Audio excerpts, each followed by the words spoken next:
ವಿರಾಮದ ನಂತರ ಯುವ ಘರ್ಜನೆ ಕಾರ್ಯಕ್ರಮಕ್ಕೆ ಮತ್ತೊಮ್ಮೆ ಸ್ವಾಗತ. ಯುವ ಶಕ್ತಿಯೊಂದಿಗೆ ಮಾತನಾಡುವಂತಹ ಸಂವಾದ ಕಾರ್ಯಕ್ರಮ ಈ ಯುವ ಘರ್ಜನೆ. ವಿಷಯ ಇರುವಂತದ್ದು ಸೇವ್ ಟೈಗರ್. ಸೇವ್ ಟೈಗರ್ ಅಭಿಯಾನವನ್ನ ಸಿಎಸ್ಎಸ್ ಕಾರ್ಪ್ ಮತ್ತು ಕನ್ನಡಪ್ರಭ ಸುವರ್ಣ ನ್ಯೂಸ್ ಆಯೋಜಿಸಿರುವಂತದ್ದು 50 ದಿನಗಳನ್ನ ಪೂರೈಸಿದ್ದೇವೆ. ಇಂತಹ ಸಂದರ್ಭದಲ್ಲಿ ಇನ್ನಷ್ಟು ಯುವ ಮನಸ್ಸಿನಲ್ಲಿರುವಂತಹ ಪ್ರಶ್ನೆಗಳಿಗೆ ಉತ್ತರಿಸುವಂತಹ ಪ್ರಯತ್ನವಾಗಿ ಈ ಒಂದು ಅಭಿಯಾನದ ಮೂಲ ಉದ್ದೇಶವನ್ನ ಇಟ್ಕೊಂಡು ಈ ಸಂವಾದವನ್ನ ಏರ್ಪಡಿಸಿರುವಂತದ್ದು. ಬನ್ನಿ ಸಂವಾದವನ್ನ ಮುಂದುವರಿಸೋಣ. ಪ್ರಕಾಶ್ ರಾಯ್ ಇದ್ದಾರೆ, ರಮಾನಾಥ್ ರಾಯ್ ಅವರಿದ್ದಾರೆ, ಜೊತೆಗೆ ವಿದ್ಯಾರ್ಥಿಗಳು ಕೂಡ ಸಜ್ಜಾಗಿದ್ದಾರೆ ಪ್ರಶ್ನೆಗಳೊಂದಿಗೆ. ಎಸ್, ಶಿವಕುಮಾರ್ ಸಿ ಅಂತ ಭೀಮನ್ಬೀಡು ಕಾಡಂಚಿನ ಗ್ರಾಮದಿಂದ ಬಂದಿದ್ದೇನೆ, ಗುಂಡ್ಲುಪೇಟೆ ತಾಲೂಕು. ನನ್ನ ಪ್ರಶ್ನೆ ಏನೆಂದರೆ, ಕಾಡಂಚಿನ ಸ್ಥಳೀಯ ಜನರಿಗೆ ಅರಣ್ಯ ರಕ್ಷಣೆ ಮಾಡಲು ಅವಕಾಶಗಳು ಸಿಗ್ತಾ ಇಲ್ಲ. ಇದರಿಂದ ಹಿಂಗೆ ಸಿಕ್ಕಂಗ ಈ ಥರ ಸಿಗಬೇಕಾದ್ರೆ ಇಲಾಖೆಯಿಂದ ಏನು ಮಾಡ್ಬೋದು ಅಂತ? ಹೇಗೆ ಸಿಗುತ್ತೆ ಅಂತ ಹೇಳಿದ್ರೆ, ನೀವು ರಕ್ಷಣೆ ಮಾಡಬೇಕು. ನೀವು ಕೂಡ ಕಾಡಿನ ಒಳಗಡೆ ಇರ್ತಕ್ಕಂಥ ಮರಗಳ ರಕ್ಷಣೆ ಮಾಡುವ ತುಂಬ ಒಳ್ಳೆ ಹುಡುಗನಿಗೆ ಪೂರ್ತಿಯಾಗಿ ಅವನ ಆಶಯ ನನಗೆ ಅರ್ಥ ಆಗುತ್ತೆ. ನಾನು ಈ ಅಭಿಯಾನಕ್ಕೆ ಅಂತ ಕಾಡಿಗೆ ಹೋದಾಗ ಆ ಕಾಡಿನಲ್ಲಿ ಬೆಳಿಗ್ಗೆ 6 ಗಂಟೆಗೆದ್ದು ಹಕ್ಕಿಗಳನ್ನು ನೋಡೋಕೆ ಹೊರಟೆ. ನನ್ನ ಜೊತೆ ಬಂದದ್ದು ಈ ಥರದ ಹುಡುಗರು 11 ವರ್ಷದ ಹುಡುಗ. ಆತ ಎಷ್ಟು ಚುರುಕಾಗಿದ್ದಾನೆ ಅಂದರೆ, ಮತ್ತು ಎಷ್ಟು ಆ ಕಾಡಿನ ಬಗ್ಗೆ ಗೊತ್ತು ಅವನಿಗೆ ಅಂದರೆ, ಒಂದು ಮರವನ್ನು ತೋರಿಸಿ ಅಲ್ಲಿರುವ 2 ಹಕ್ಕಿಯ ಹೆಸರು ಹೇಳ್ತಾನೆ. ನಾನು ನೋಡಿ ಆ ಮರದ ರೆಂಬೆಗಳ ಮಧ್ಯ ನೋಡುವಷ್ಟರಲ್ಲಿ 3ನೇ ಹಕ್ಕಿ ಹೆಸರು ಹೇಳ್ತಾನೆ. ಸಡನ್ನಾಗಿ ಅವನಿಗೆ ಇಲ್ಲೊಂದು ಹಕ್ಕಿ ಹಾರ್ತದೆ ಕೇಳಿಸ್ತದೆ, ಹಾರ್ನ್ ಬಿಲ್ ಅಂತ ತಿರುಗ್ತಾನೆ. ಆ ಹಕ್ಕಿಯ ಹಾಡ್ತಾ ಎಷ್ಟು ದೂರ ಹೋಗಿದೆ ಅವನ ಕಣ್ಣಲ್ಲಿ ಸನ್ಸುತ್ತೆ. ಅಂದರೆ ಅವನ ಕಿವಿಗಳು ಕಣ್ಣುಗಳು ಎಷ್ಟು ಚೆನ್ನಾಗಿ ಕೆಲಸ ಮಾಡ್ತಿದ್ದೆ ನೋಡಿ. ಈ ಥರದ ಜ್ಞಾನ ಕಾಡಿನಂಚಿನ ಮಕ್ಕಳಿಗಿದೆ. ಒಂದು ಸರ್ಕಾರವಾಗಲಿ ಅಥವಾ ನಾವಾಗಲಿ, ಅದರ ಸುತ್ತಿನ ಜನರಿಗೆ ನಾವು ಅಲ್ಲಿ ಹೋಗುವ ಗೆಸ್ಟ್ಗಳಾಗಲಿ, ನಾವು ಅವ್ರ ಮನೆಗೆ ಹೋಗ್ತಿದ್ದೇವೆ. ಮೊದಲು ಅದನ್ನು ನಾವೆಲ್ಲರೂ ಅರ್ಥ ಮಾಡ್ಕೋಬೇಕು. ನಾವು ಕಾಡಂಚಿನ ಮನೆಯಲ್ಲಿರುವ ಕಾಡಿನ ಮಕ್ಕಳವರು. ಅಲ್ಲಿಯ ಈ ಥರದ ಹುಡುಗರನ್ನು you have to train them to be the best guides. ಅಲ್ಲಿರುವ ಯುವಕರನ್ನ ಅವರಿಗೆ ಕಾಳ್ಗಿಚ್ಚು ಬಂದರೆ ಅವ್ರನ್ನ ನಾವು ಎನೇಬಲ್ ಮಾಡಬೇಕು. You have to make them as an army. ಇಲ್ಲಿಂದ ಎಷ್ಟೇ ಟ್ರೈನ್ ಮಾಡ್ಕೊಂಡು ಬೆಂಗಳೂರಿನ ಟ್ರೈನ್ ಮಾಡ್ಕೊಂಡು ಹೋಗಲ್ಲಿ ಕುಂತ್ಕೊಂಡ್ರೆ ಆಗಲ್ಲ. ಅದು ಕಾಡಿನ ಶಬ್ದ ಗೊತ್ತಿರುತ್ತೆ, ಕಾಡಿನ ಗಾಳಿ ಗೊತ್ತಿರುತ್ತೆ, ಕಾಡಿನ ಮಳೆ ಗೊತ್ತಿರುತ್ತೆ, ಕಾಡಿನ ಹಾಡು ಗೊತ್ತಿರುತ್ತೆ ಅವ್ರಿಗೆ, ಆ ಮರಗಳ ವ್ಯಾಲ್ಯೂ ಗೊತ್ತಿರುತ್ತೆ ಅವ್ರಿಗೆ, ಅವ್ರುಗಳಿಗೆ ಹುಲಿಯ ಸರಪರ ಸದ್ದುಗಳು ಗೊತ್ತಾಗಿರುತ್ತೆ ಅವ್ರಿಗೆ. So this is what we have to do. ಆಗ ಅವ್ರು ರಕ್ಷಣೆ ಆಗ್ತಾರೆ. ರಕ್ಷಣೆ ಅನ್ನೋದು ಒಂದು ತಾಯಿ ತನ್ನ ಮಗುವನ್ನು ರಕ್ಷಿಸುವ ಹಾಗೆ ಕಾಡಿನ ಅಂಚಿನಲ್ಲಿರುವ ಗ್ರಾಮಗಳು ಅವರ ಅದೇ ಪ್ರೇಮದಿಂದ ಕಾಡನ್ನು ರಕ್ಷಿಸೋಕೆ ಗೊತ್ತಬೇಕು. It becomes an instinct to them. ಅದನ್ನು ನಾವು ಅರ್ಥ ಮಾಡಿಕೊಂಡು ಅವರನ್ನು ಬೆಳೆಸೋ ಕೆಲಸ ಮಾಡಬೇಕು. ನಾವೆಲ್ಲರೂ ಹೋಗಿ ಆ ಕಾಡನ್ನು ನೋಡಬೇಕು. You get my point? ಇದು ಎಷ್ಟು ಮುಖ್ಯವಾದ ಕೆಲಸ, ಎಷ್ಟು ಸಿಂಪಲ್ ಆದ ಕೆಲಸ. ಸುಮ್ಮನೆ ಒಂದು ಸಮಸ್ಯೆ ಇದೆ ಅಂತ ಒಬ್ಬರನ್ನೊಬ್ರು ತೊಗೊಂಡು ಹೋಗ್ತಾರೆ, ನಾವು ಟಿಂಚರ್ ಹಾಕ್ತಾನೆ ಇರಬೇಕು, ಏಟ್ ಬೀಳ್ತಾನೆ ಇರುತ್ತೆ. You have to strengthen them.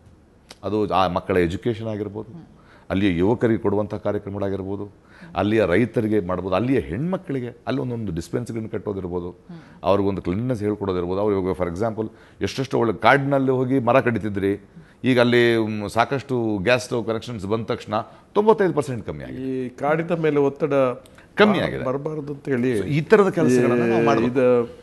Gas ಕೊಡುವಂಥದ್ದು, ಅದು ಸರ್ಕಾರ ಲ್ಯಾಂಪ್ ಕೊಡ್ತಕ್ಕಂಥದ್ದು, ಸಹಕಾರದ ಬಗ್ಗೆನೇ ಕೇಳ್ತಾ ಇರುವಂತದ್ದು. ಬಹುಶಃ ಸಿಗ್ತದೆ, ಇನ್ನಷ್ಟು ಹೆಚ್ಚಾಗಬೇಕು ಅಂತ ಅದು ಸರ್ಕಾರದ ವತಿಯಿಂದ ಕೆಲಸ ಆಗ್ತಾ ಇದೆ. ನಮ್ಮ ಗೊತ್ತಿನ ಕೆಲಸ ಆಗ್ಬೇಕು. ಕೇವಲ ಸರ್ಕಾರ ಮಾತ್ರ ಮಾಡುತ್ತೆ ಅಂತ ಕೂತ್ಕೊಂಡ್ರೆ ಎಷ್ಟು ಕಡೆ ಮಾಡ್ಬೇಕು. ಅದು ಅದರ ಸಹಾಯದಿಂದ, ಅದರ ಬಲದಿಂದ ನಾವು ಎಲ್ಲರ ಪ್ರತಿಯೊಬ್ಬರ ಜವಾಬ್ದಾರಿ ಆಗುತ್ತೆ. ನಮ್ಮ ಕರ್ನಾಟಕದ ಒಬ್ಬ ಪ್ರಜೆಯಾಗಿ, ಈ ಭೂಮಿಯ ಒಂದು ಮನುಷ್ಯನಾಗಿ ನಮ್ಮ ಎಲ್ಲರ ಜವಾಬ್ದಾರಿ ಅಂತ ತಗೊಂಡು ಎಲ್ಲರೂ ಸೇರಿ ಮಾಡೋ ಕೆಲಸ ಆಗಬೇಕು. ನಿಜ. ನಮಸ್ಕಾರ ಸರ್, ನನ್ನ ಹೆಸರು ಸಂಜಯ್ ಭಾರದ್ವಾಜ್ ಅಂತ, ಮೈಸೂರಿನ ವಿಜಯವಿಠಲ PU ಕಾಲೇಜಿಂದ ಬಂದಿದ್ದೀನಿ. ಇದು ಬಂಡೀಪುರ, ಅಲ್ಲೆಲ್ಲ ಅರಣ್ಯ ಇಲಾಖೆಯವರು ಜನರ ಜೊತೆ ಅಷ್ಟು ಸೌಹಾರ್ದತೆ ಇಲ್ಲದೆ ಇರೋ ಕಾರಣದಿಂದ ಕೆಲವೊಂದು ಸಂದರ್ಭಗಳಲ್ಲಿ ಕಾಡ್ಗಿಚ್ಚು ಬೀಳ್ತಾ ಇದೆ. ಅದರ ನಿವಾರಣೆಗಾಗಿ ಅರಣ್ಯ ಇಲಾಖೆ ಹೇಗೆ ಕಾಡಂಚಿನ ಗ್ರಾಮಸ್ಥರ ಜೊತೆ ಒಳ್ಳೆಯ ಸಹಕಾರದಿಂದ, ಸೌಹಾರ್ದತೆಯಿಂದ ಅವರ ಬೆಂಬಲ ವಿಶ್ವಾಸ ತಗೊಂಡು ಹೇಗೆ ಹುಲಿಗಳ ಸಂರಕ್ಷಣೆ, ಹಾಗೆ ಪರಿಸರದ ಸಂರಕ್ಷಣೆ ಹೇಗೆ ಮಾಡಬೇಕು ಅಂತ, ಅದಕ್ಕೆ ಇಲಾಖೆ ಹೇಗೆ ಕ್ರಮಗಳು ಕೈಗೊಳ್ಳಿ ಅರಣ್ಯ ಸಮಿತಿಗಳನ್ನ ಮಾಡ್ತಕ್ಕಂಥದ್ದು ಇದೆ. ಈ ಕಾಲ್ಗಿಚ್ಚು ಬಿದ್ದಾಗ ಜನರ ಸಹಕಾರವನ್ನು ಪಡ್ಕೊಂಡು ಅದನ್ನು ನಂದಿಸ್ತಕ್ಕಂಥ ಕೆಲಸವನ್ನು ಕೂಡ ಈ ಅಭಿಯಾನದ ಮೂಲಕ ಆ ಕೆಲಸವನ್ನು ಮಾಡಿದರೂ ಕೂಡ, ಇತ್ತೀಚೆಗೆ ಬಂಡೀಪುರದ ಮಂಗಳಾ ಗ್ರಾಮದಲ್ಲಿರುವ ಒಂದಷ್ಟು ಯುವಕರ ತಂಡ ಇತ್ತೀಚೆಗೆ ಕಾಡ್ಗಿಚ್ಚು ಬಿದ್ದಾಗ ಅವರು ಮೊದಲು ಹೋಗಿ ಕಾಡನ್ನು ಉಳಿಸೋದು ಮತ್ತು ಚಿಕ್ಕ ಚಿಕ್ಕ ಮಕ್ಕಳು ನೀರು ತೊಗೊಂಡು ಕೊಡುವಂಥ ಕೆಲಸ. ಅವರಿಗೆ ಈ ಅಭಿಯಾನದ ಮೂಲಕ ಆ ಯಂಗ್ಸ್ಟರ್ಸನ್ನು ಕರೆದು ಅವರಿಗೆ ಕೆಲವು ಫೋನ್ಗಳನ್ನು ಕೊಟ್ಟು, ಮತ್ತು ಬೆಸ್ಟ್ ಗ್ರಾಮ ಯಾವುದು, ಅಂತ ಆ ಥರದ ಒಂದು ಪ್ರೈಸ್ ಎಲಿಮೆಂಟ್ನ ಈ ಇದರಿಂದ ತಗೊಂಡು ಅವರಲ್ಲಿ ಆ ಉತ್ತೇಜನವನ್ನು ಕೊಡ್ತಾ we are appreciating your job ಅನ್ನೋ ಕೆಲಸವನ್ನು ನಡೀತದೆ. ಸರ್ಕಾರದಿಂದ ಇನ್ನೊಂದಷ್ಟು ಆಗುತ್ತೆ. ಈಗ ಎಲ್ಲ ಸರ್ಕಾರ ಮತ್ತು ಜನ ಒಟ್ಟು ಸೇರಿಕೊಂಡು ಈ ಕೆಲಸವನ್ನು ಮಾಡಬೇಕಾಗಿದೆ. ನಿಜ. ನನ್ನ ಹೆಸರು ರಕ್ಷಿತ್. ನಾನು ಸೇವ್ ಟೈಗರ್ ಫಸ್ಟ್ ಅಂತ ಒಂದು NGO ಇದೆ, ಅಲ್ಲಿ ಅದ್ರ ಕಡೆಯಿಂದ ಬಂದಿದ್ದೀನಿ ಸರ್. ಇದು ಬೇಸಿಕ್ ಕಾನ್ಸೆಪ್ಟ್, ಇವಾಗ ಮಿಸ್ಕಾನ್ಸೆಪ್ಟ್ ಏನಾಗಿದೆ ಅಂದರೆ ವೈ ಸೇವ್ ಟೈಗರ್ ಫಸ್ಟ್ ಅಂತ ಸರ್. ಲೈಕ್ ಟೈಗರ್ನೇ ಏನು ಕುಳಿಸ್ಬೇಕು, ಅದನ್ನು ಝೂವಲ್ಲಿ ಇಟ್ಟು ಕಾಪಾಡ್ಬೋದಲ್ಲ, ಅದನ್ನ ನೋಡ್ಕೊಬೋದಲ್ಲ, ಅದನ್ನೇನು ಕುಳಿಸ್ಬೇಕು, ಅದರಿಂದ ನಮ್ಗೆ ಏನು ಉಪಯೋಗ ಆಗುತ್ತೆ ಅನ್ನೋದು ಅದೊಂದು ರಾತ್ರಿ ಮಿಸ್ಕಾನ್ಸೆಪ್ಟ್ ಒಂದಿದೆ. ಹೇಳಿ ಬೆಳಿಗ್ಗೆ ರಾಮಂಗೂ ಸೀತೆಗೂ ಏನು ಸಂಬಂಧ ಅಂತ ಹೇಳಿದ್ನಂತೆ. ಹುಲಿಯನ್ನು ಸಂರಕ್ಷಿಸೋದು ಅಂದರೆ ಜೊತೆಗಿರೋದನ್ನು ಸಂರಕ್ಷಿಸೋದು, ಕಾಡನ್ನು ಸಂರಕ್ಷಿಸೋದು, ಆ ನೆಲವನ್ನು ಸಂರಕ್ಷಿಸೋದು, ಅಲ್ಲಿಯ ಬೇರೆ ಪ್ರಾಣಿಗಳನ್ನು ಸಂರಕ್ಷಿಸೋದು, ಅದರ ಅಂಚಿನಲ್ಲಿರುವ ಜನರನ್ನು ಸಂರಕ್ಷಿಸೋದು, ಆ ಕಲ್ಚರನ್ನು ತಗೊಳ್ಳೋದು. ಅಲ್ಲಿಂದ ಇಲ್ಲಿಯವರೆಗೆ ನಾನು ಹುಲಿನಲ್ಲ ನಿಮ್ಮನ್ನು ಕೂಡ ಸಂರಕ್ಷಿಸಬೇಕಾಗಿದೆ. ಹೋಗ್ತಿದ್ರಿ ಕುಡಿಯುವ ನೀರು ಸಿಗ್ತಕ್ಕ ನೀರನ್ನು ಸಂರಕ್ಷಿಸೋದು. So it is a whole lot of thing. ಅದಕ್ಕೊಂದು ಹೆಡ್ಡಿಂಗ್, ಅದಕ್ಕೊಂದು ಟೈಟಲ್, ಅದಕ್ಕೊಂದು ಕ್ಯಾಟಲಿಸ್ಟ್ ಹುಲಿ ಅನ್ನೋದು ನಿಮ್ಮ ಈ ಥರದ ಅಭಿಪ್ರಾಯ ಮುಂದೆ ಎಷ್ಟು ಹುಲಿಗಳನ್ನ ತಂದು ಎಷ್ಟು ಝೂನಲ್ಲಿ ಇಟ್ಕೊಂಡು ಹೆಂಗೆ ನೋಡ್ತೀಯಪ್ಪ? ಅದು ಝೂ ನೀನು ನೋಡೋಕ್ಕಲ್ಲ ಝೂ ಇರೋದು, ನೀನು ನೋಡೋದಕ್ಕಲ್ಲ ಝೂ ಇರೋದು. ಅದು ಒಂದು ಪ್ರಕೃತಿಯ ಒಂದು ಭಾಗ, ಅದು ಒಂದು ಸಂಪತ್ತು. ಅದಕ್ಕೂ ಒಂದು ಮನಸ್ಸಿದೆ, ಅದಕ್ಕೂ ಒಂದು ಸಂತತಿ ಇದೆ, ಅದಕ್ಕೂ ಒಂದು ಬದುಕೋ ಹಕ್ಕಿದೆ, ಅದಕ್ಕೂ ಒಂದು ಸ್ವೇಚ್ಛೆ ಇದೆ, ಅದಕ್ಕೂ ಒಂದು ಕುಟುಂಬ ಇದೆ, ಅದರ ಕಾಂಟ್ರಿಬ್ಯೂಷನ್ ಇದೆ, ಅದು ತಗೊಳ್ಳೋದು ಇದೆ, ಪಡ್ಕೊಳ್ಳೋದಿದೆ ಅಲ್ವಾ? ಎಲ್ಲದಕ್ಕೂ ತನ್ನದೇ ಆದ ಸ್ವೇಚ್ಛೆ ಇದೆ. ಎಲ್ಲವೂ ಈ ಜೀವರಾಶಿಯಲ್ಲೂ ಮುಖ್ಯ. Everything is important. ನಾವು ಮನುಷ್ಯರಾಗಿ ತುಂಬ ಅತಿ ಬುದ್ಧಿವಂತರಾಗಿ ಒಂದು 10 ಹುಲಿ, ಒಂದು 10 ಆನೆ, ಒಂದಂದ್ರೆ ಅವಾಗ ನೀವೇನು ನೆಕ್ಸ್ಟ್ ಹೇಳ್ತೀರಿ, ಬೆಂಗಳೂರಿನಲ್ಲಿ ಒಂದು ಆನೆ ಇಡಿ, ಹುಲಿ ಇಡಿ, ಅಷ್ಟು ದೂರ ಹೋಗೋಕ್ಕಾಗಲ್ಲ, ನಮ್ಮ ಮನೆ ಪಕ್ಕದ ಏರಿಯಾಗ ಒಂದು ಹುಲಿ ಇಡಿ, ಹಿಂಗಾಗತ್ತೆ. ಹಾಗಾಗಲ್ಲ ಪುಟ ಅಲ್ಲ ಜನ? Very good. ನನ್ನ ಹೆಸರು ಶ್ರೀನಿಧಿ ಅಂತ. ನಾನು ಮೈಸೂರಿನ ಜ್ಞಾನೋದಯ PU ಕಾಲೇಜಿಂದ ಬಂದಿದ್ದೀನಿ.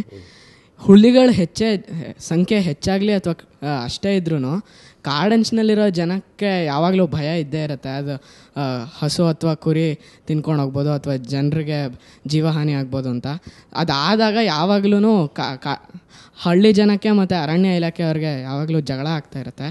ಇದ್ರ ಬಗ್ಗೆ ಏನು ಹೇಳೋಕ್ಕೆ ಇಷ್ಟಪಡ್ತೀರಾ? ಅವ್ರ ಮಧ್ಯೆ ಒಂದು ಒಳ್ಳೆ ಸಂಬಂಧ ಬೆಳೆಸೋದು ಹೆಂಗೆ?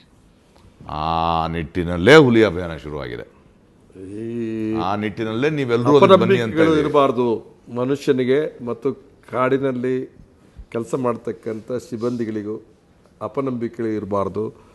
ಅರಣ್ಯದಲ್ಲಿರ್ತಕ್ಕಂಥ ಹುಲಿಗಳು ಅದನ್ನು ಸ್ವಚ್ಛಂದವಾಗಿ ಬದುಕಲಿಕ್ಕೆ ನಾವು ಬಿಡಬೇಕು ಅನ್ನುವಂಥ ದೃಷ್ಟಿಯಲ್ಲಿ ಈ ಕಾರ್ಯಕ್ರಮ. ತಾವು ಹೋದಾಗ ತಮಗೆ ಏನು ಅನಿಸ್ತು? ಅಲ್ಲಿರುವಂತಹ ಜನರನ್ನ ಮಾತನಾಡಿಸಿದಾಗ, ಅಲ್ಲಿರುವಂತಹ ಯುವ ಸಮೂಹವನ್ನು ಮಾತನಾಡಿಸಿದಾಗ ಆ ಕಾನ್ಫ್ಲಿಕ್ಟ್ಗಳು ಕಂಡು ಬರ್ತಾ ಇದೆಯಾ ಅಧಿಕಾರಿಗಳೊಂದಿಗೆ, ಅಥವಾ ಅಲ್ಲಿರುವಂತಹ ಅವರ ಸಂಬಂಧ ಹೇಗಿದೆ ಅಂತ ಅನಿಸ್ತಾ ಇದೆ? ಕಾನ್ಫ್ಲಿಕ್ಟ್ ಒಬ್ಬ ಮನುಷ್ಯ ಸ್ವಾರ್ಥಿ ಆದಾಗ ಕಾನ್ಫ್ಲಿಕ್ಟ್ ಆಗುವಾಗ ಒಂದು ಹಳ್ಳಿಯಲ್ಲಿ ಕೂತ್ಕೊಂಡು ಮಾತಾಡ್ತಾರೆ. ಒಬ್ಬನು ಬರ್ತಾನೆ, ಅವನ ಪ್ರಶ್ನೆ ಹೆಂಗಿರುತ್ತೆ, ಅಲ್ಲ ಸರ್ ನೀವು ಹುಲಿ ಅಂತೀರಿ, ಆನೆ ಅಂತೀರಿ, ನಿಮ್ಮ ಹುಲಿ ಆನೆನ ನೀವು ಕಾಡಲ್ಲಿ ಕಟ್ಕೊಳ್ಳಿ, ನಾವು ನಮ್ಮ ದನಕರ ಇಲ್ಲಿ ಕಟ್ಕೊಳ್ತೀವಿ, ಅದ್ಯಾಕೆ ಇಲ್ಲಿ ಬಂದು ತಿಂದೋಯ್ತದೆ, ಏನು ಮಾಡ್ಬೇಕಪ್ಪ ನಿಮಗೆ? ಅಲ್ಲ ಒಂದು ಹಸ ಎತ್ಕೊಂಡು ಹೋಗ್ಬಿಡ್ತು, ಅದಕ್ಕೆ ದುಡ್ಡು ಕೊಡಿ ಅಂತ. ಎಷ್ಟು ಕೊಡ್ಲಪ್ಪ? ಅಲ್ಲ 2,000 ಕೊಡ್ತಾವ್ರೆ, ಸೊ 3,000 ಕೊಡ್ಲೇನಪ್ಪ, ನೀವೇ ಹೇಳ್ಕೊಡಿ ಸರ್, 4,000 ಕೊಡಿ, 10,000 ಕೊಡ್ಲೇನಪ್ಪ, ಸರಿ ಸಮಸ್ಯೆ ಪರಿಹಾರ ಆಯ್ತಪ್ಪ? ಆಗಿಲ್ಲ. ನಾವು ಸಮಸ್ಯೆಗೆ ಪರಿಹಾರಗಳನ್ನು ಹುಡುಕ್ಬೇಕು. ಯಾಕಾಗುತ್ತೆ ಪಾಪ ಯಾರನ್ನೂ ನಾವು ಅವ್ರಿಗೆ ಯಾವುದೇ ರೀತಿಯಾದ ಈ ಥರದ ಎಲ್ಲರೂ ಬಂದು ನಿಂತ್ಕೊಳ್ತಾರೆ, ಇದರ ಸಂರಕ್ಷಣೆ ಬಗ್ಗೆ ಮಾತಾಡ್ತಾರೆ. ನಮಗೂ ಬದುಕೋದಕ್ಕಿಲ್ಲ, ನಾವಿಲ್ಲಪ್ಪ ನೀನು ಇಷ್ಟೊಂದು ಹಸುಗಳನ್ನ ಇಟ್ಕೊಂಡು ಯಾಕೆ ಎಲ್ಲಿ ಮಾಡ್ತಿದ್ಯಾ? ನೀವೊಂದು 30 ಜನ, ಒಂದು 10 ಜನ ರೈತರು ಸೇರಿ ಒಂದು 30 ಎಕರೆ ಆಗುತ್ತೆ, ನೀವು ಟ್ರ್ಯಾಕ್ಟರ್ಗಳನ್ನು ಯೂಸ್ ಮಾಡಿ ಈ ಥರ ಬೆಳೆಗಳನ್ನು ಬೆಳಿ. ಸೊ ಅದಕ್ಕೆ ಬರೋದಕ್ಕೆ ಇದನ್ನು ಕೊಡಬೇಡಿ, ಸ್ವಲ್ಪ ದೂರ ಇರಿ, ಕಾವಲಿರಿ, ನೋಡಿ, ಬಂದ ತಕ್ಷಣ ಇಮಿಡಿ ಇನ್ಫಾರ್ಮ್ ಮಾಡಿ, ಸಿಬ್ಬಂದಿ ಬರುತ್ತೆ, ಒಂದು ಅದು ಅವ್ರು ಹಿಡ್ಕೊಳ್ತಾರೆ. ಹಂಗಾಗಬೇಕದು. ನಮ್ಮ ಜೀವನ ಅಂತ ಆದ್ರೆ ಆಗೋದಿಲ್ಲ ಅದು.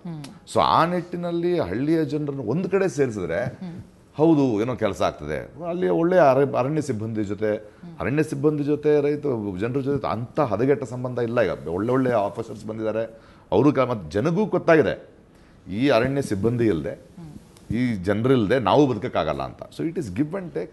ಆಗಾಗ ಮನುಷ್ಯನಿಗೆ ಭಯ ಅನ್ನೋದು ಸಹಜ, ಬಟ್ ಇದರ ಎಜುಕೇಷನ್ ಬೇಕಾಗತ್ತೆ, ಇದರ ಶಿಕ್ಷಣ ಬೇಕಾಗತ್ತೆ, ಅದು ಅವ್ರಿಗೆ ಬೇಕಾಗತ್ತೆ, ನಮಗೂ ಬೇಕಾಗತ್ತೆ. ಯಾಕಂದರೆ ಸುಮ್ಮನೆ ಹೌದು ಹೆದರ್ಕೊಂಡ್ಬಿಟ್ರೆ ಏನೂ ಸಮಸ್ಯೆ ಪರಿಹಾರ ಆಗಲ್ಲ.